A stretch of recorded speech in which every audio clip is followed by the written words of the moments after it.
Salve galera, começando mais um episódio Incendiar-se Podcast, e nesse episódio você vai aprender a valorizar as pequenas coisas da vida. Seja grato, essa é a mensagem. Vem com a gente nessa? Bora!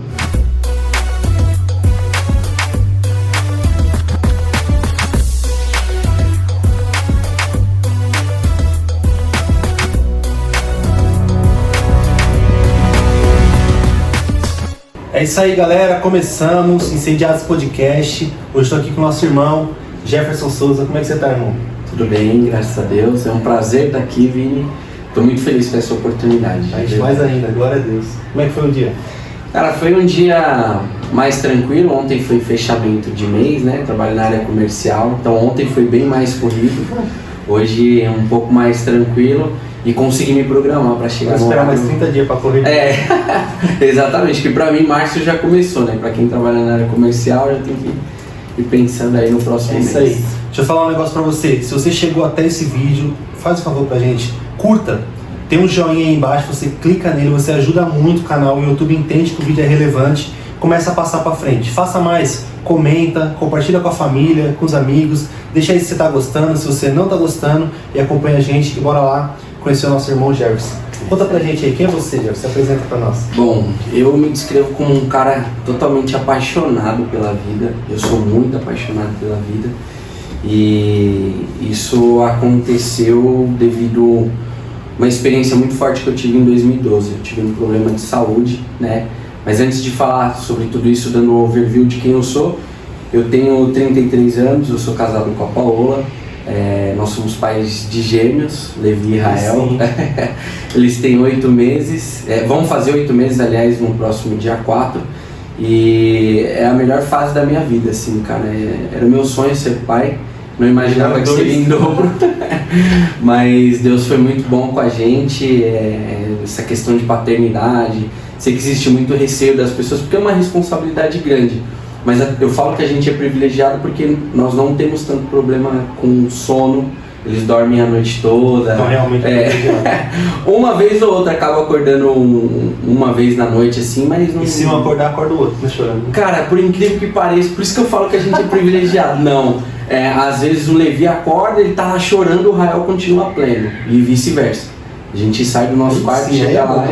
Então Deus foi muito bom com a gente nesse sentido também. E, cara, eu falo que eu sou apaixonado pela vida porque eu tenho o hábito de cultivar um sentimento de gratidão, né? Eu acredito que a gratidão, ela abre portas e é o melhor meio da gente sempre estar reconhecendo aquilo que Deus faz sobre as nossas vidas. Eu gosto de enfatizar isso porque quando a gente perde o hábito de agradecer, de ser grato, a gente começa a dar mais luz para problemas. Exatamente. A gente gera... Começa a ver o lado ruim da vida. Exatamente. Né?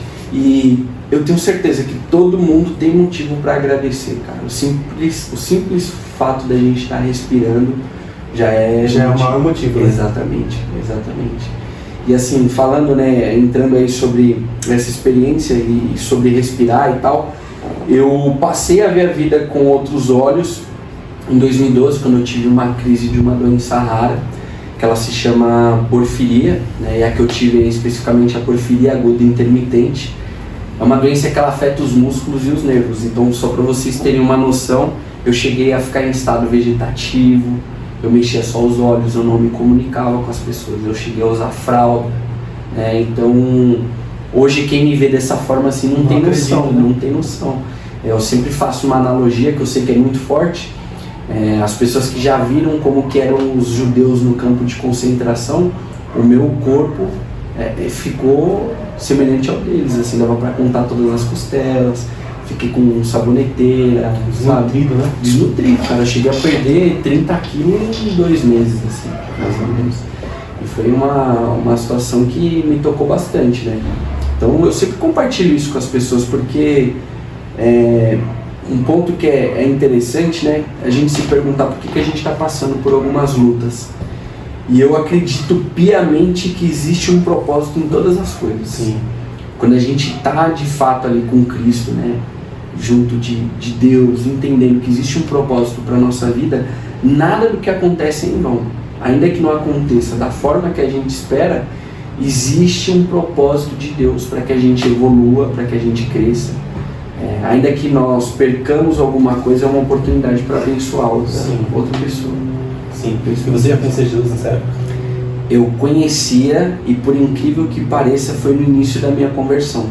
Isso trouxe um conflito muito grande para mim, né? Eu falo isso para todo mundo, porque a gente pensa o seguinte: poxa, quando eu estava no mundo, era tudo melhor, eu tinha saúde, não passei por esse perrengue.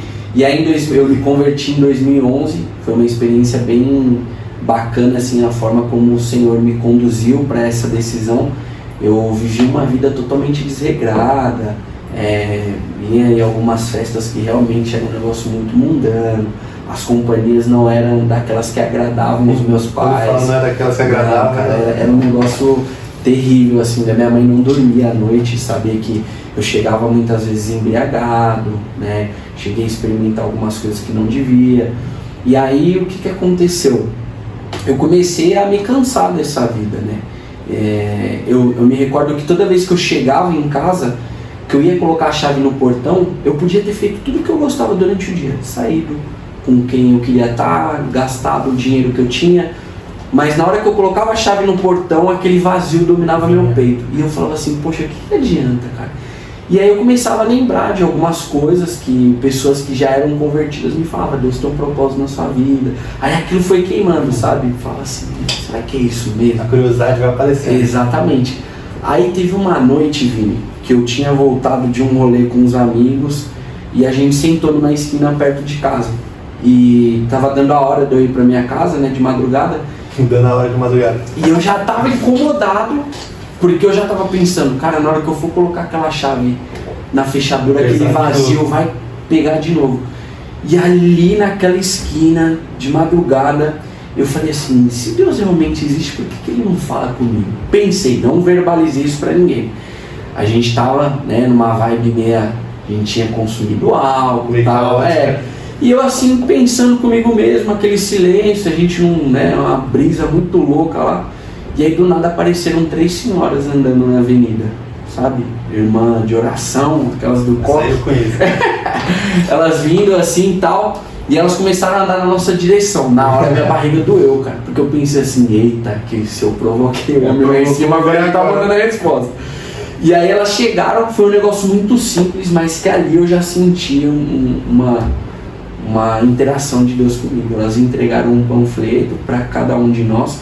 E aí quando ela chegou em mim, ela falou assim, jovem, você sabia que Deus tem um propósito muito lindo na sua vida? E aí eu falei assim, obrigado, né? E elas saíram e ficou aquele silêncio. E aí aquele silêncio ficou desconfortável, porque ninguém falava nada. Aí eu falei assim, eu vou pra casa.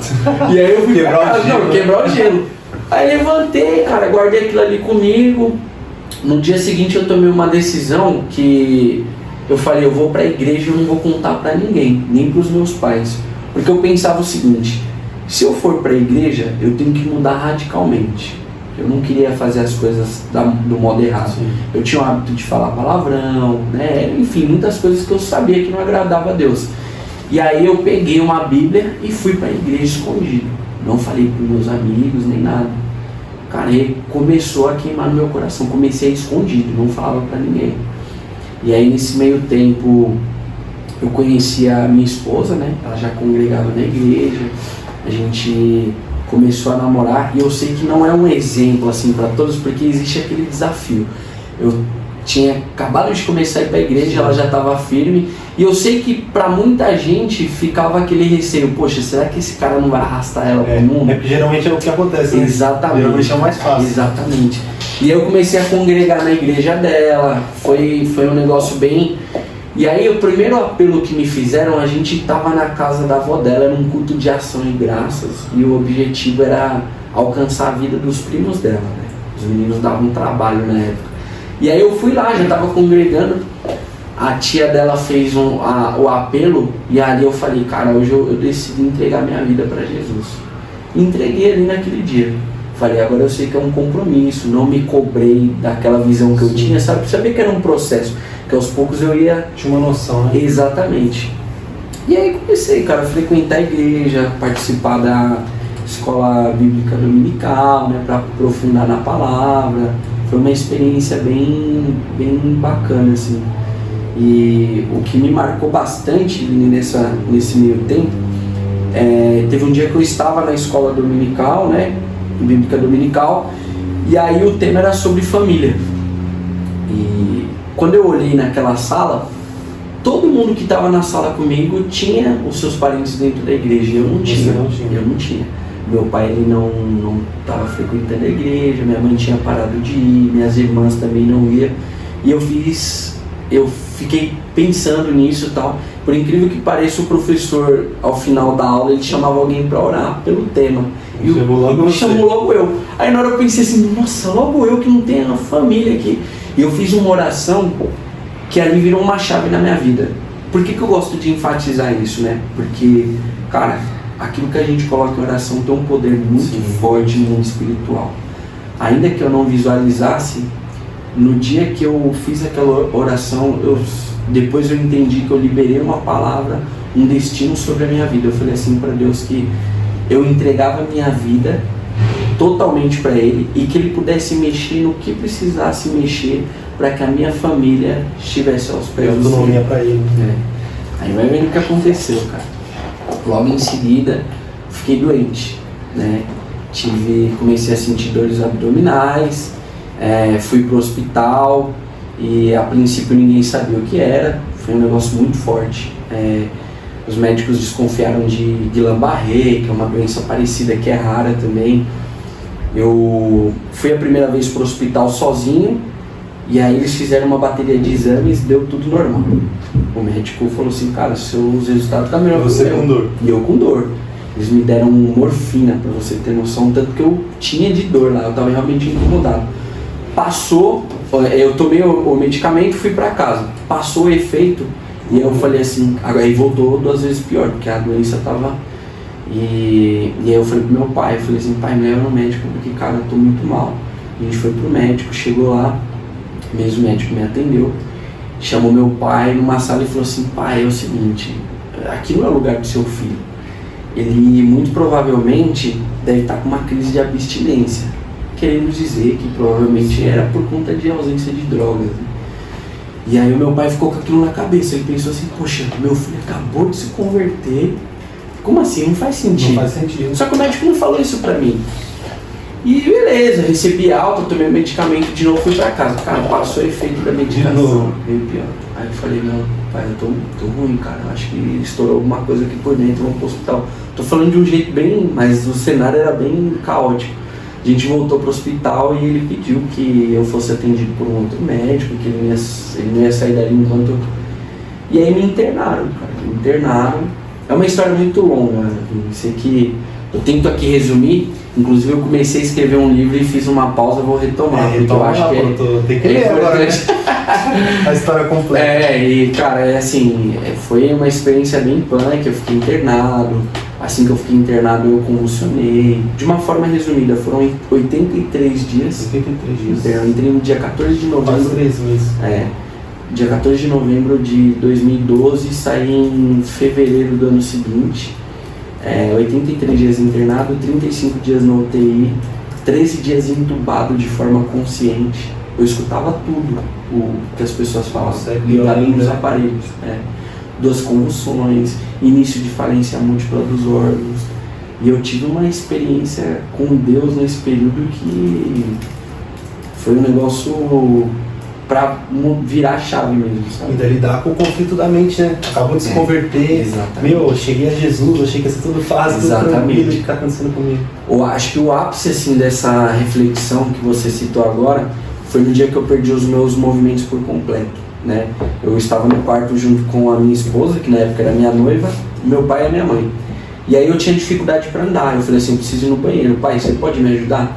No meio do caminho entre a cama e o banheiro, as minhas pernas se desligaram, parou.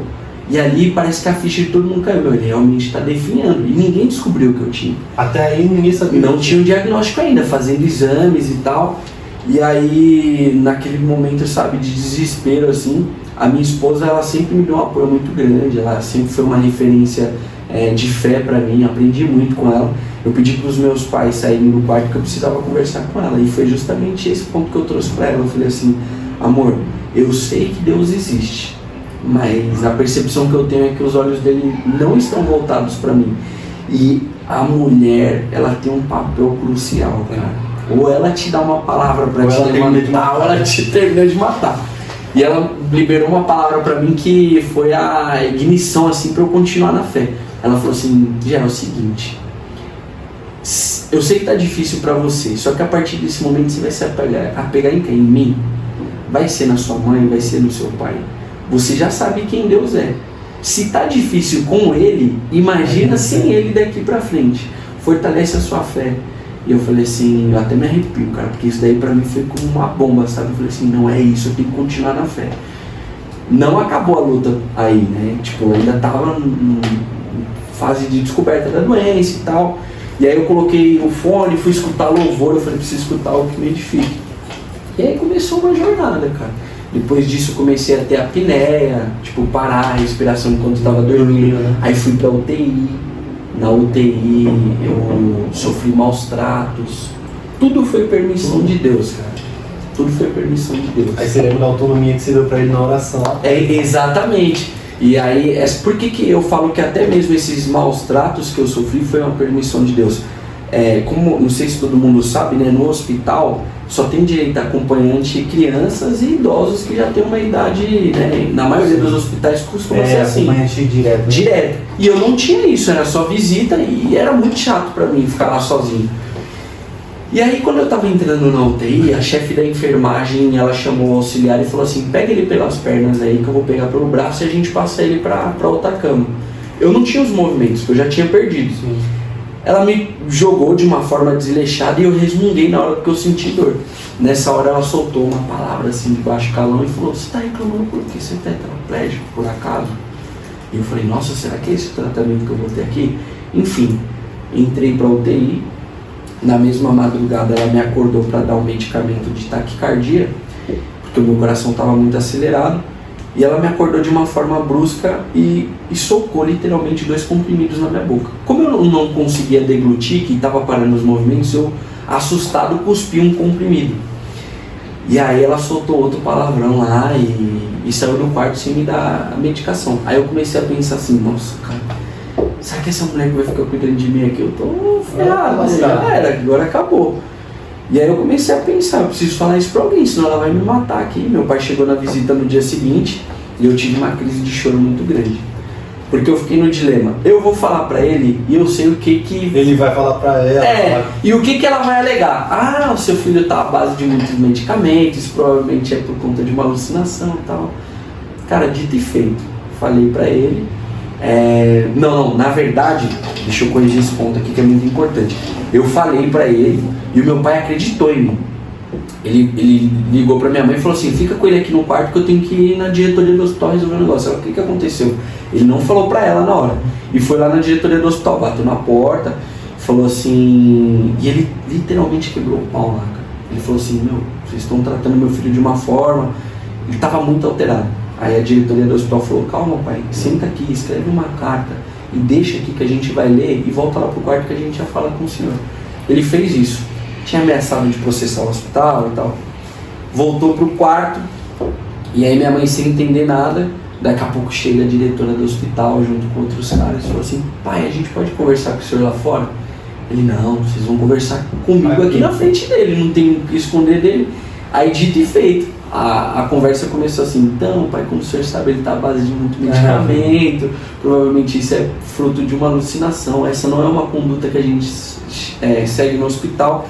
Nesse momento entrou uma outra enfermeira e ela tinha presenciado os maus tratos. Como eu já estava perdendo a voz, eu tirei força da onde não tinha para falar, porque a minha única testemunha era essa moça enquanto eles conversavam, né? E aí eu chorando, olhei pra ela e falei assim, sussurrando, não é verdade isso que eu tô falando? Ela começou a chorar e testemunhou ao meu favor, na frente da diretora do hospital. E assim, ali o hospital, para tentar remediar, eles pediram perdão, falaram pro meu pai que um meio de remediar era deixar com que eu ficasse com acompanhante 24 horas, né? E isso foi bom pra mim, porque ter a família próxima, assim... Não, isso ajuda demais. Não, foi um negócio... E, cara, foram inúmeras experiências. E como que você saiu dessa? Cara, demorou, porque como eu comentei, foram 83 dias, e mesmo saindo... Longos dias. E eu não saí de lá andando, eu saí de lá na cadeira de roda, porque eu literalmente perdi os movimentos.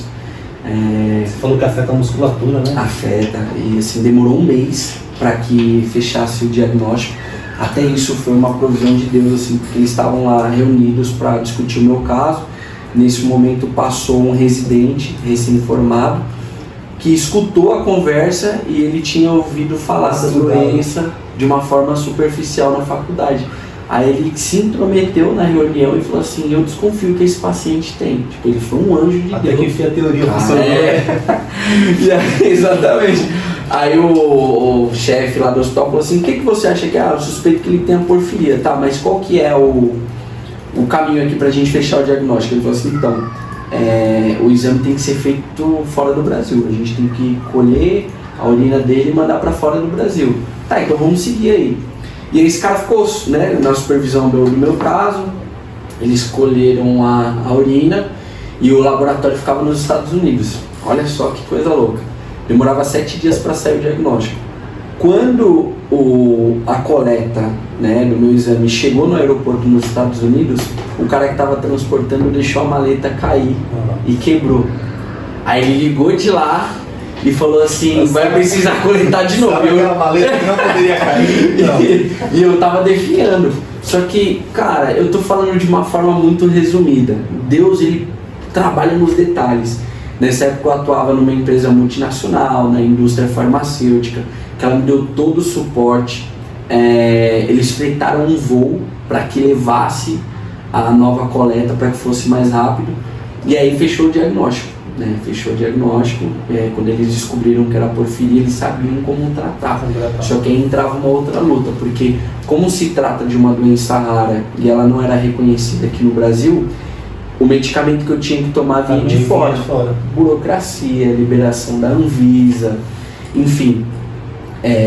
A empresa, ela liberou, que como eu era estagiário na época, o meu convênio não cobria. Para você ter uma noção, o meu gestor na época foi no RH e brigou para que eu tivesse um upgrade no meu convênio, que fosse um convênio de gerente que cobrisse tudo. Para você ter uma noção, assim, o medicamento que eu precisava, ele custava R$60 mil a dose. Eu já até imaginava que isso era uma lapada, né? E eu precisava de 4 doses. 4 doses. Caiu o celular aqui. Caiu o celular. E aí a empresa autorizou. Nesse meio tempo, até que chegasse, a gente descobriu uma moça em Minas Gerais que tinha o medicamento guardado, então foi mais rápido para que eu pudesse tomar. E ele não devolve os movimentos. Na verdade, o que ele faz é interromper a progressão da doença. Sim, aí automaticamente...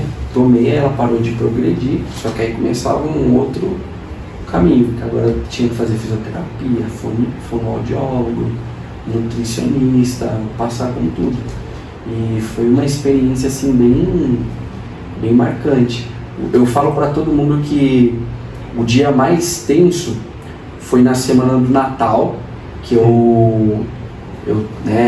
a gente entra no hospital e pensa assim: eu vou sair hoje, vai ficar internado. Não, amanhã eu saio. Aí passo uma semana, 2. Eu já tava lá quase 3 meses. E semana do Natal, cara, é um momento de festa, você quer estar com a família. Você quer estar com a família, muito sentimento. Eu tinha sido destubado recentemente, né? E aí quando você sai desse aparelho, você começa a ficar respirando de uma forma ofegante. A médica que entrou no quarto estava cobrindo a outra que estava cuidando de mim. E ela me viu respirando ofegante e ela falou assim: a minha avó estava comigo no quarto na hora. Nossa, avó, a gente vai precisar entubar ele de novo, só que agora ele tem que fazer traqueostomia. Ela não sabia que eu escutava o que as pessoas falavam. Sim. E aí eu tinha decidido, Vini, se eu fizesse traqueostomia eu não ia lutar mais, porque eu já estava tão cansado. É aquele furo que faz aqui. O furo que faz aqui. Porque tem toda aquela questão de você ser aberto e estar exposto à infecção. Então eu pensava assim: cara, eu não vou ficar lutando mais. Quando eu escutei ela falando isso, eu fiquei baqueado, sabe? E a minha avó falou pra ela, não precisa fazer isso, ele é forte, ele vai conseguir sair dessa. E aí a médica falou assim pra ela, a senhora não tá entendendo, do jeito que o seu neto tá, se ele continuar assim, ele só tem mais 4 horas de vida. E eu ouvi isso que a gente tinha que falar, né? Psicológico, né? Não, na hora que eu escutei isso, eu consegui desenhar o meu funeral, assim, me bateu uma reflexão muito forte, quem que tinha sido o Jefferson até aquele momento, sabe? O filme, né? O filme, passou um filme, assim, quem que eu tinha sido como filho para os meus pais, como irmão para as minhas irmãs, como amigo, como noivo para minha noiva, o que as pessoas iam falar de mim ali no meu caixão.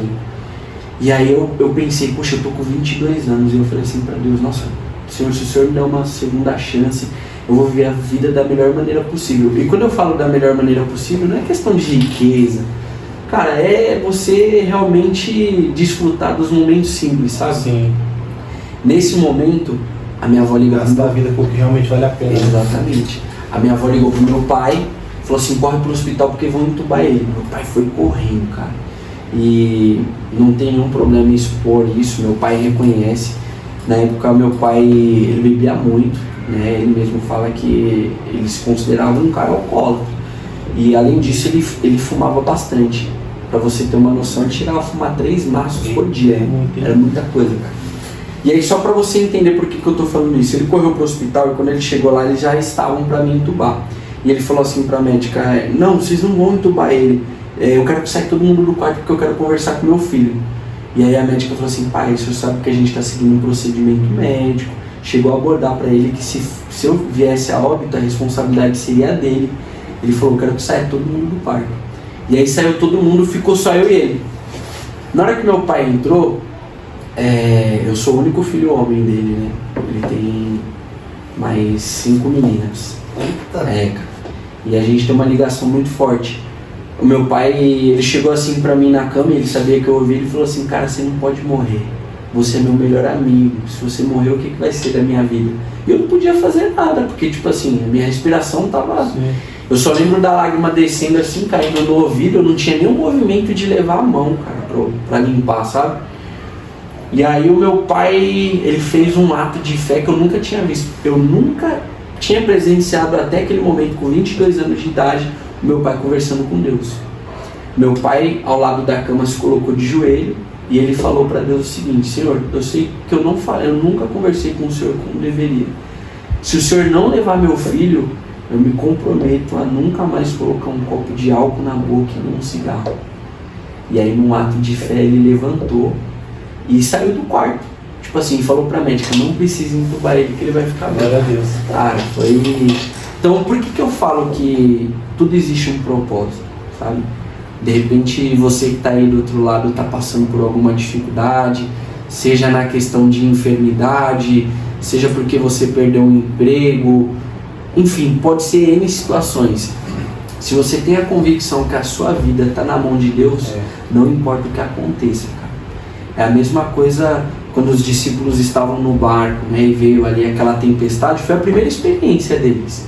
A partir do momento que eles atestaram que Jesus estava com eles e que ele estava no controle de tudo, ele tinha poder para acalmar o mar, eu tenho certeza que qualquer outra tempestade que viesse, Jesus estivesse junto, confiança, a onda pode quebrar, e eu sei quem está comigo no barco, entendeu? Existe um texto bíblico chave para essa situação, que é aquele, todas as coisas cooperam para o bem daqueles que amam a Deus. Exatamente. E é exatamente isso, cara. Quando a gente está com Deus, crê nele, caminha com ele, principalmente confia nele, sim, as coisas cooperam para o bem. E isso não quer dizer que tudo vai bem. Exatamente. Mas que lá na frente vai ter um sentido e um propósito. Né? Sim, ainda que as coisas terminem de um modo que a gente não gostasse, sabe? Exatamente. Porque a gente não tem controle das coisas, não tem realmente.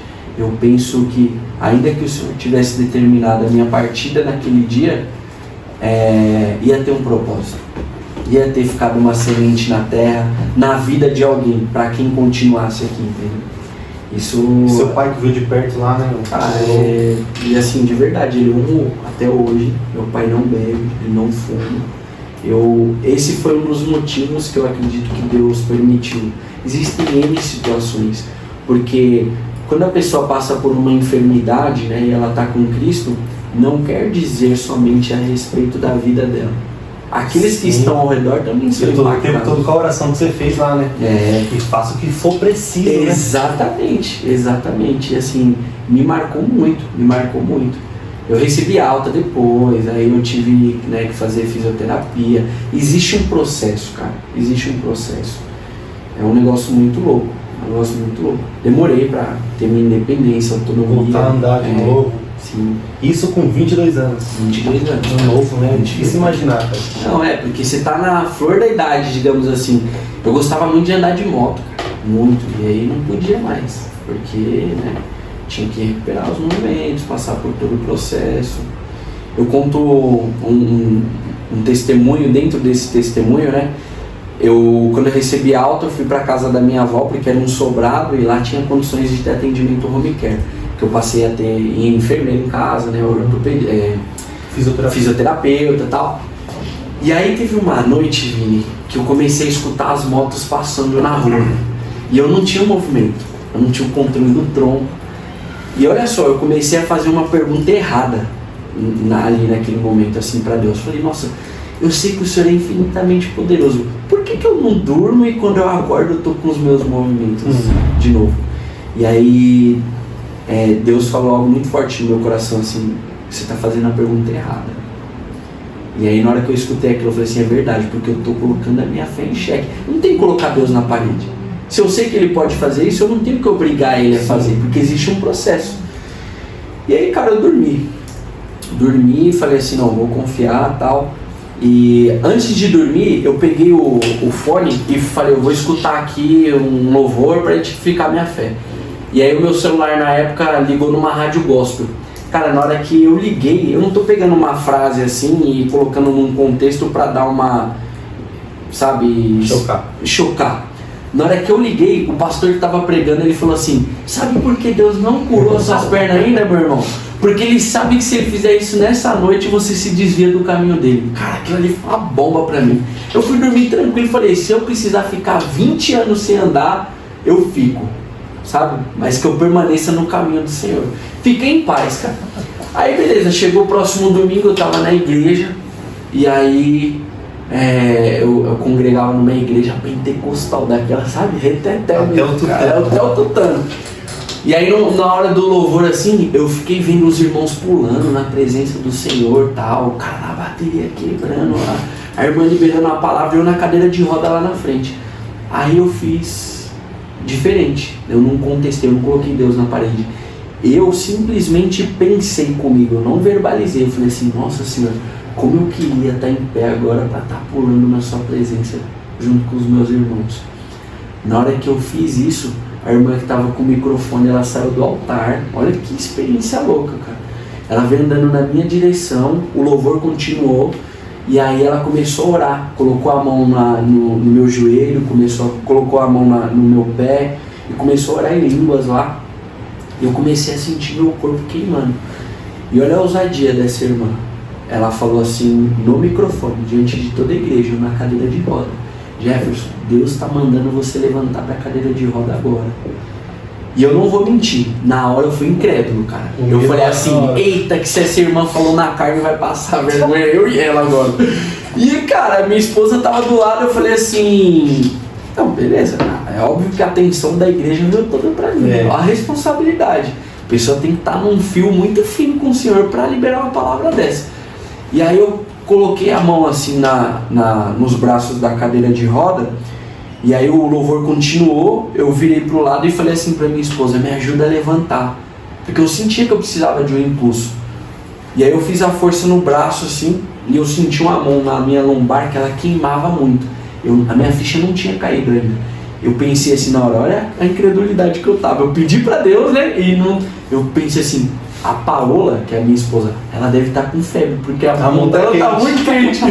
E aí eu fui, cara, e fiquei em pé. Na hora que eu fiquei em pé, nossa, a igreja, comecei a dar os primeiros passos, nossa, eu tô conseguindo. E a irmã do lado intercedendo e tal. Na hora que eu fui olhar pra minha esposa, ela tava com o braço cruzado, de cabeça baixa. Ela nem colocou a mão em mim. E ali a minha ficha caiu. Que eu tinha recebido um toque do Senhor para sair. Empurrão. Cara, não, ali foi.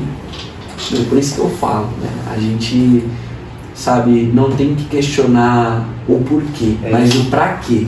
Porque existe um propósito. Exatamente. É diferente.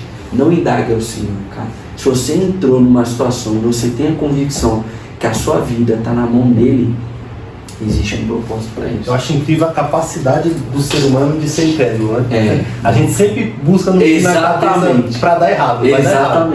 A gente sempre faz um filtro assim, o que pode dar errado. É isso que eu vou confiar. Exatamente. Ainda que você peça aquilo que é o mirabolante, assim, nossa, eu quero isso. Eu sei que Deus pode todas as coisas, mas quando ele começa a fazer, você fica até meio... Nossa, Deus, tá acontecendo. E me marcou muito, cara, me marcou muito. E é importante enfatizar, né, para quem está aqui assistindo a gente, que eu não saí correndo já. Eu precisei ainda iniciar o meu processo. Sim. Foi um toque que eu recebi do Senhor, mas eu ainda tinha que fazer minha parte. Né, a questão da fisioterapia, terapia ocupacional, porque afetou. E isso fez eu valorizar ainda mais o meu corpo. Cara, eu comecei a valorizar, eu vou dar um exemplo aqui para vocês, tá? E isso, passando com a psicóloga, eu tive que entender muito claro, porque eu tentava transmitir a minha experiência para todo mundo. Só que eu nunca ia conseguir colocar na sua cabeça o que é perder o movimento. É só quem passa, cara. E aí o que eu sempre falo? Esse movimento aqui, ó, esse que você fez agora, inclusive, você pegar o copo, ter autonomia de trazer até a sua boca. Uma coisa tão simples, cara, né? É simples.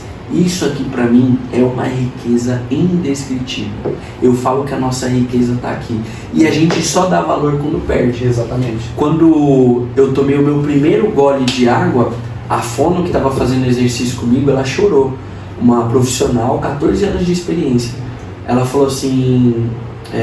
porque eles tinham cuidado, né? Eu podia bronco aspirar, tipo, a água podia ir pro pulmão, e aí ia ser pior. Então eles tiveram todo o cuidado. Quando eu fui liberado para tomar o primeiro copo de água, cara, eu sentia muita saudade de tomar água. Porque é estranho você tá com a boca seca e não sentir sede, porque eu tava com a sonda.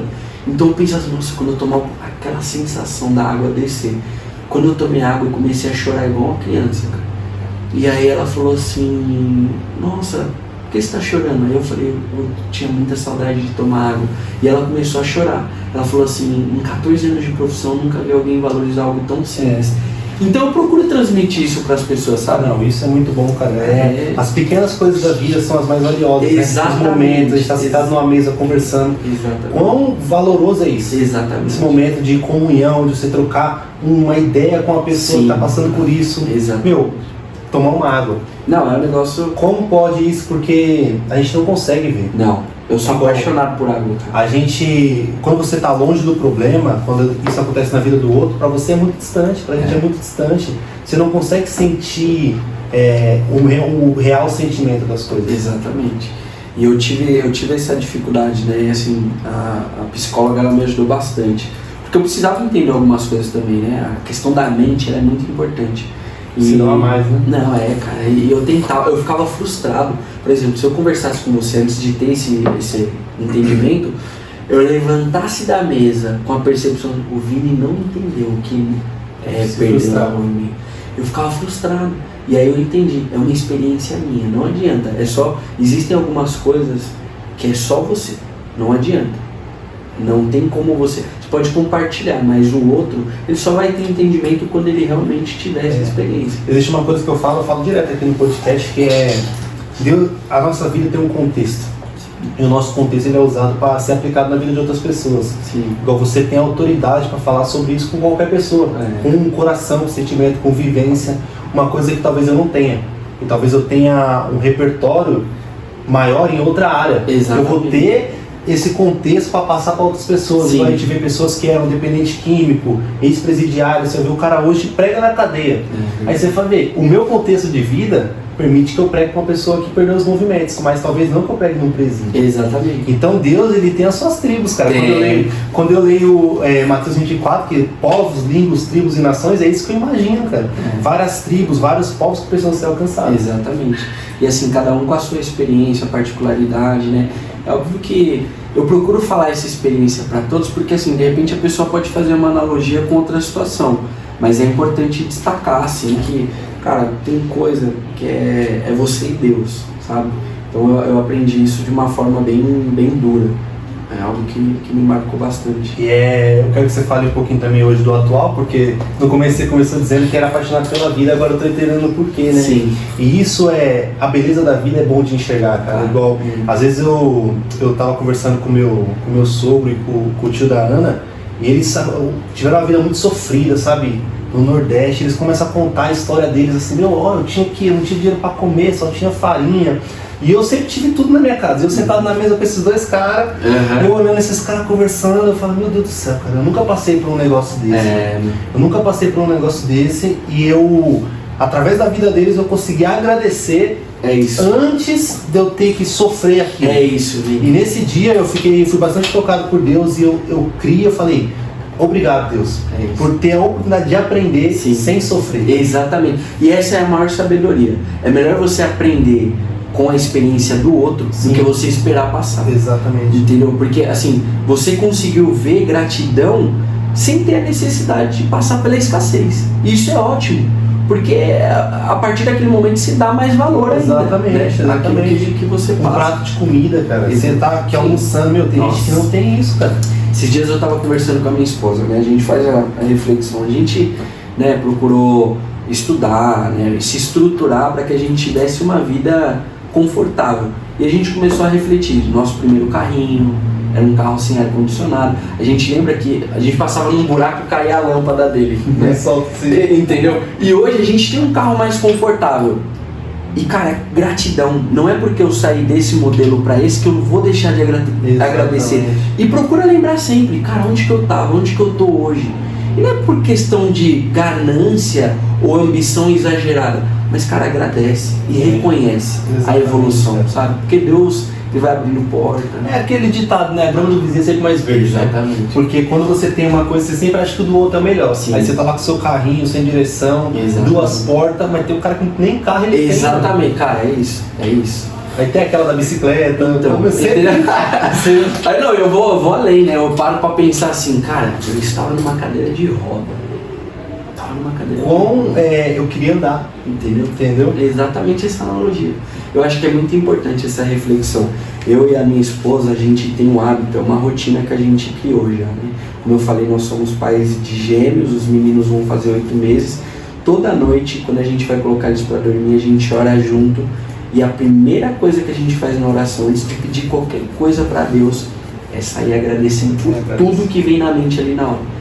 A gente agradece principalmente pela vida dos nossos filhos. É um negócio, cara, cultivar a gratidão é um negócio muito bom. Como eu já até falei pra vocês antes de começar, né? A Ana, minha esposa, a gente tá esperando um filho, né? E eu acho que o maior milagre de Deus é a vida. Cara. Porque quando a Ana descobriu que tava grávida, a gente foi fazer ultrassom. 6 semanas, 7 semanas. E o coração batendo. É um negócio desse tamanhozinho assim, e o coração batendo. Você fala, meu Deus, como pode um negócio desse, cara? Então, a formação, né? Vai crescendo, desenvolvendo. Como é possível isso? Eu tava vendo até um vídeo esses dias no YouTube, você deve conhecer o Peter Jordan, do Nerd lá, o canal do YouTube. Ele tem um canal de games, de anime, essas coisas. E ele era ateu. Esse cara era ateu. Esses dias ele fez um vídeo dizendo que agora ele acredita em Deus, que Deus se revelou para ele de alguma forma. Ele ainda não sabia explicar direito. O que ele sabia é que existia um Deus. E ele fala assim, cara, para mim hoje é mais fácil surgir um notebook no mundo do que uma pessoa, cara. Surgir uma pessoa é algo assim muito surreal. Para mim é mais fácil fazer um computador. E ele assim, eu só consigo atribuir isso a Deus. Não tem outra explicação, né, cara? E é exatamente isso. Eu me descrevo dessa forma, Vini. Eu sou um cara apaixonado pela vida, que nada mais é do que o presente de Deus pra gente. É uma questão de você ter o fôlego de respirar, sabe? E é importante frisar para as pessoas também. Ainda que a vida se finge aqui na Terra, não termina. Só começa, né? Só começa, cara. Só começa. E justamente esse começo eu sempre penso sobre a eternidade, né? Que é o local onde que eu quero passar.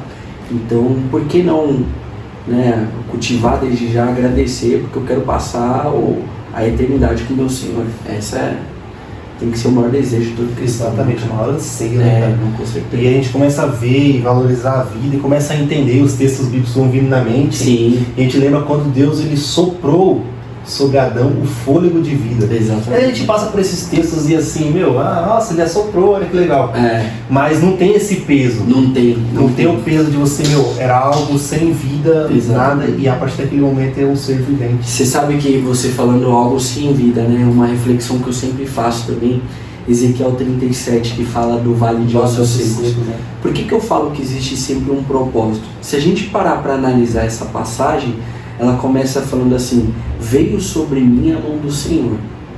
E qual que é a reflexão que eu acho muito legal nisso? Cara, quando a mão de Deus vem sobre as nossas vidas, eu enxergo que é por dois motivos. Ou é sobre peso, algo que a gente errou, ou é para nos mostrar algo. E nesse caso específico em Ezequiel foi para mostrar para ele. Ela conduziu ele até um vale de ossos secos. Quem quer estar num vale de ossos secos? Ninguém quer. Mas existe um propósito.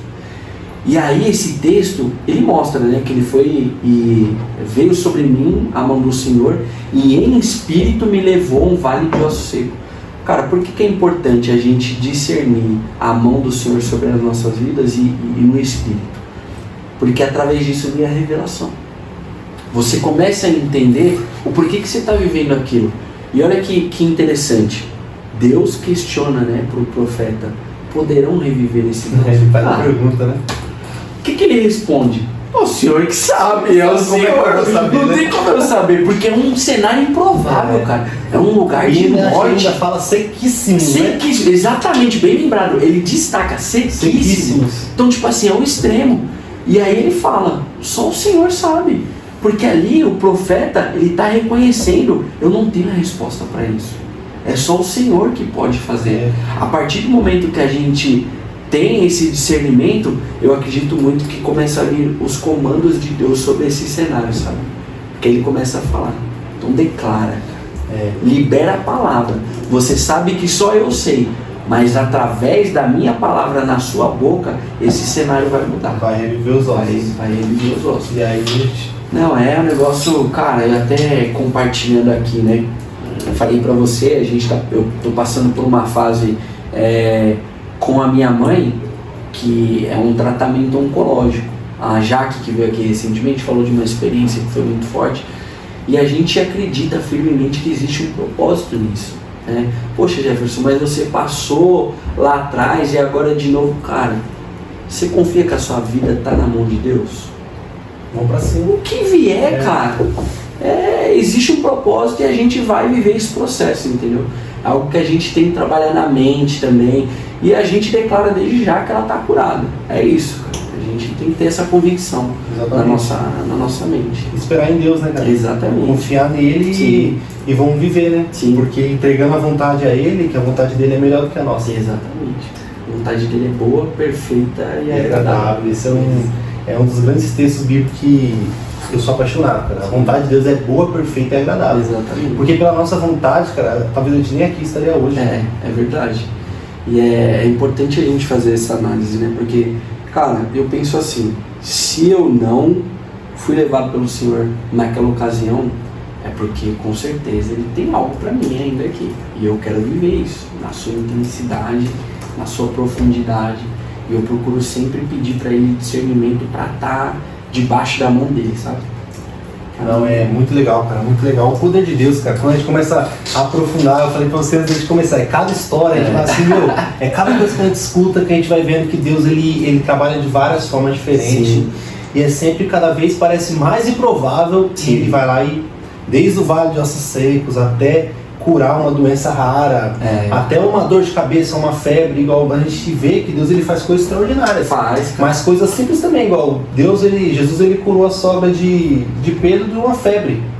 Então às vezes a gente vai orar para uma pessoa, mas ele só estava com a febre. Julga como algo simples, como se não quer entregar ao Senhor, né? Exatamente, como se esse simples a gente não pode fazer. Exatamente. Entendeu? Não pode, a gente não consegue, não temos poder para isso, cara. Você sabe que, né, voltando sobre essa experiência, quando eu estava na UTI, sem os movimentos, eu comecei a conversar com o Senhor e aí Ele começou a me lembrar de um louvor que eu escutava bastante.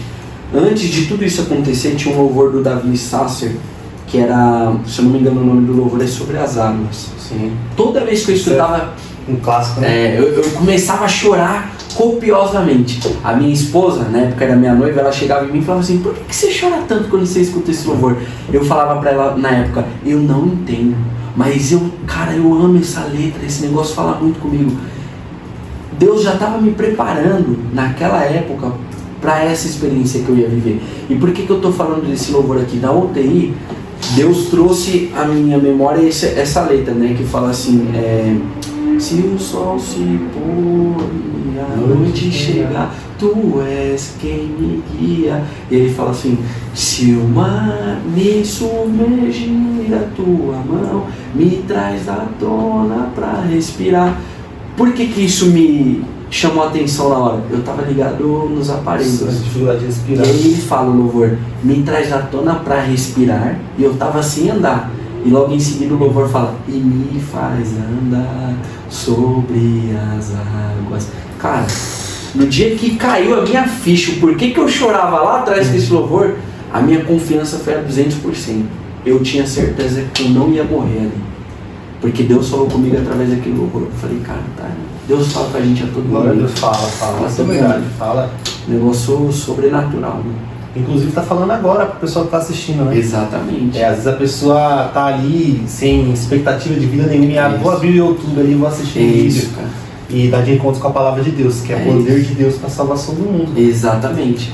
E assim, é o princípio de toda a convicção que eu sempre enfatizo, é procurar ter a certeza: a minha vida está na mão de Deus, porque é Ele que tem o controle de todas as coisas.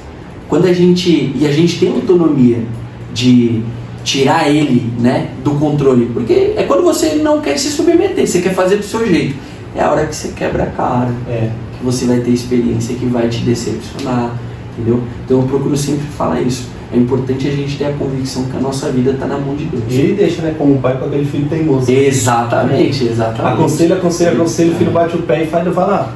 É o livre-arbítrio. Exatamente. É isso daí. Isso aí é a escolha humana, cara. A gente acredita que existe uma cooperação entre Deus e o homem, né? Sim. A responsabilidade que nós temos em conseguir dar um passo em direção a Deus. Da mesma forma, Ele nos ajuda nesse processo. Exatamente. Mas só que a gente consegue, por incrível que pareça, se desviar para um mau caminho, cara. Exatamente.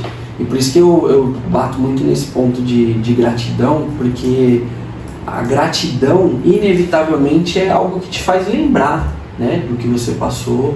E aí quando você olha no retrovisor da vida e fala assim: cara, eu estava nessa situação e hoje eu estou aqui, cultiva isso. Agradece, porque a tendência não é que não vai ter problema, ele vai vir, né, mas lembrar que nosso Senhor venceu o mundo. Exatamente. É isso. Exatamente, nosso Senhor. É por isso que a gente vê as pessoas, às vezes, que têm menos coisa na vida, são as mais gratas. Né? Exatamente. Pelas pequenas coisas ali, elas são as mais gratas. Você sabe que quando eu escutei a médica falar isso, né, de ter falado para minha avó que eu só tinha 4 horas de vida, eu pensei justamente nisso que você falou. Porque, vou dar um exemplo aqui, né? Irmãos costumam brigar muito por conta de controle remoto.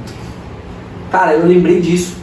Na hora que ela falou que eu tinha 4 horas de vida, eu falei assim: nossa, quantas vezes eu briguei com a minha irmã por conta de um controle da televisão e não pedi perdão para ela.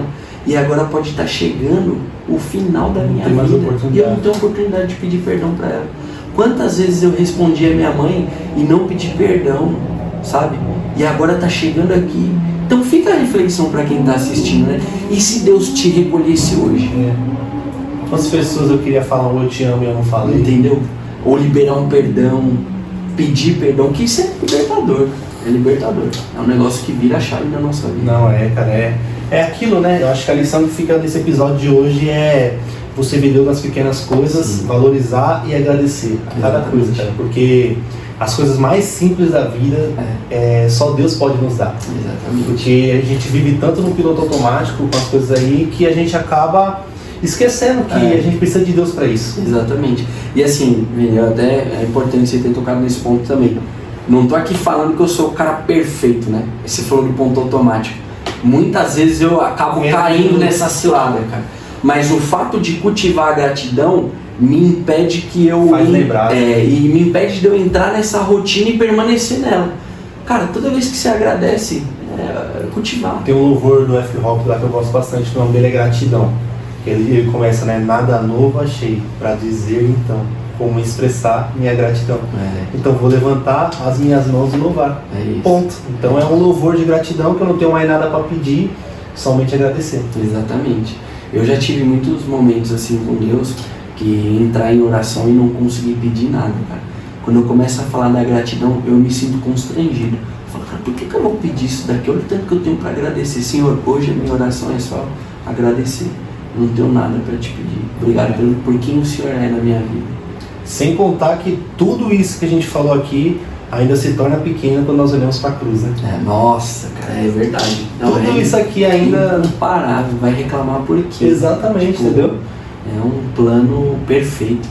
Entendeu? Então, tudo isso que a gente falou aqui, quando a gente olha para a cruz, se nada tivesse acontecido e aí a gente tivesse a cruz de Cristo, se ele tivesse morrido por nós, a gente está no melhor lugar. Exatamente. A melhor coisa que poderia ter acontecido, que aconteceu com nós. Exatamente. Então é isso aí. É uma experiência muito louca. Não, é muito louco. Jesus, cara, ele é capaz de fazer coisas extraordinárias, cara. Sim. Ele é capaz de transformar vidas, transformar corações e resgatar as pessoas mais perdidas no mundo. Sim. A gente tem mania de achar que a nossa vida é a pior que tem. É E verdade. o nosso contexto, a nossa história é a pior e a gente não tem salvação.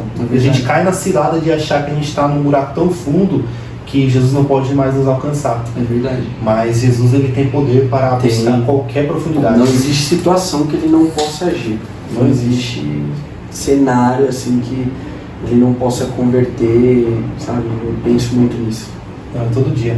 Mas é isso aí, cara. Obrigado, cara. Obrigado, Jefferson, aí, pela sua história impactante, poderosa. E mais uma vez o poder de Deus. Deus nos deu o privilégio de te ouvir aqui, cara, de ver o agir de Deus, o poder de Deus e o grande amor dele, né? É isso. E eu agradeço muito também a oportunidade, né? Agradeço a Deus porque esse convite eu reconheço que é um chamado de Deus, assim, ó, você tem a oportunidade, e aí falando aqui, né, de forma virtual, quantas vidas podem ser alcançadas. E é tudo para a glória dele. Né? Exatamente. E agradecer também a Jaque que fez essa ponte, né? Eu fico muito feliz por isso. Então, Jaque, obrigado aí por ter apresentado esse casal abençoado, a gente ter esse diálogo aqui. E é isso, cara. A gente não pode guardar ou reter as experiências que a gente tem com o Senhor. Exatamente, tudo tem que ser passado. Exatamente. Sempre vai ter uma pessoa ali do lado que vai precisar, né, escutar uma palavra de força, Sempre tem. uma experiência que vem para trazer energia e superar qualquer situação. Sempre tem uma pessoa que acha que não tem mais saída, né? É exatamente isso. Mas é isso aí, foi um prazer. Obrigado mesmo, Jefferson. Valeu. Obrigado. Glória a Deus. E é isso aí. Você que chegou até aqui, meu irmão, é isso aí. A lição que fica nesse episódio é valorize as pequenas coisas. Valorize a sua família, valorize os seus filhos, a sua casa, o seu prato de comida, o seu copo de água, Exatamente. o seu movimento, tudo, tudo. Valorize, que esse episódio sirva como olhos para você enxergar a dor do seu irmão, enxergar e valorizar as pequenas coisas da vida. E se você chegou até aqui, você foi incendiado pelo amor de Jesus. Um abraço e até a próxima.